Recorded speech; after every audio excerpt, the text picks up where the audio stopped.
Hello guys, ayan guys. Yan ang ginawa ko ng mga crispy na chicken, shrimp guys, at saka amor. Ayan guys. Napakasarap guys. Yan. Iniwawa ko na doon yung yung isda na amor, at saka yung shrimp. Linisan ko niya dyan. Marinate na siya guys. Ilagay ko na doon. Lagyan ko na ng asin, black pepper, saka yung mga ayan. Tapos ilagay mo dyan sa crispy na tapos yan guys, ilagay sa ref konti lang, mga 30 minutes. Tapos pagka i-fry mo na siya guys.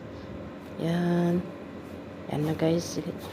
Tapos ko na din yung amor guys, ilagyan ko na yung shrimp din para siya.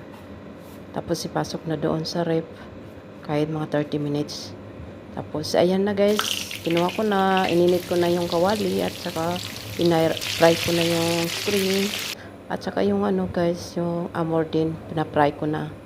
Ayan guys, ayan, ready na.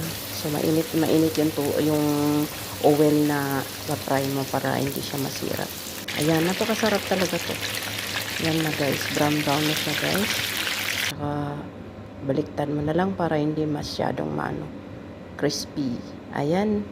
Tapos nagawa na din ako ng soup na may gulay. Ayan. Thank you so much for watching. Please subscribe my channel and like and share. At saka nagawa din ako ng soup na broccoli guys. Ayan. Saka kanin. Alam mo naman natin. Happy weekend. Thank you so much. Thank you. Thank you.